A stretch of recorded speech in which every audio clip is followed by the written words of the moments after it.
অনেক তো হলো কাঁঠাল খাওয়া, এবার চলো কাঁঠাল দানারই কিছু রেসিপি বানানো যাক। আজ বানাবো কাঁঠাল দানার ভর্তা বা বাটা। অসম্ভব সুন্দর স্বাদের এই রেসিপিটা অবশ্যই বাড়িতে একবার ট্রাই করো। আমি নিয়েছি বেশ কিছুটা এখানে কাঁঠাল দানা। কাঁঠাল দানাগুলো একটু মুখগুলো ফেটে ফেটে কিন্তু গেছিলো, তাই আমি আর আলাদা করে ফাটাইনি। এবার এই কাঁঠাল দানাগুলোকে ভালো করে ভেজে নিতে হবে। একটু পুড়ে পুড়ে গেছে, সেই মতো আমি ভেজে নিয়েছি। আর হ্যাঁ, কাঁঠাল দানাগুলো যদি এরকম ফেটে না থাকে তাহলে কিন্তু অবশ্যই একবার মুখগুলো ফাটিয়ে দেবে একটু করে, না হলে ভাজার সময় ফটফট করে আওয়াজ হবে। এবার কড়াইয়ের মধ্যে দিলাম কিছুটা তেল, আর ওই তেলের মধ্যে দিয়েছি 4 কোয়া রসুন আর 2টো শুকনো লঙ্কা। শুকনো লঙ্কা আর রসুনগুলোকে ভেজে তুলে নিলাম। দেন এর মধ্যে দিলাম একটা বড় সাইজের পেঁয়াজ কুচি। পেঁয়াজগুলোকেও একই রকমভাবে লাল লাল করে ভেজে নেব।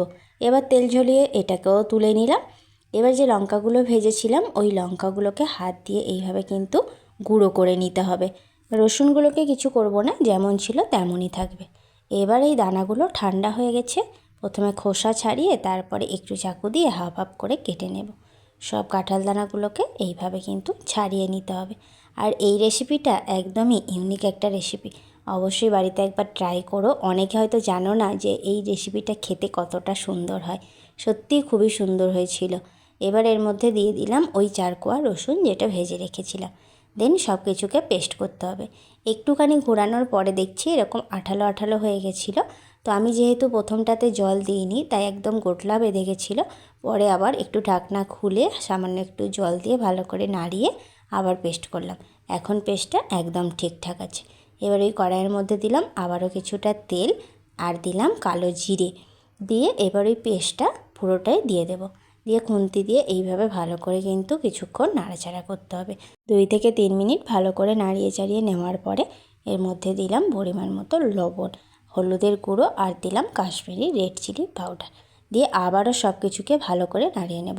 এখানে আমার অবশ্য তেলের পরিমাণটা একটু বেশি হয়ে গেছিলো, তো আর একটু কম তেল দিলেও ঠিক আছে। এবার সমস্ত কিছুকে আবারও 5-7 মিনিট ধরে নাড়িয়ে চাড়িয়ে নেব।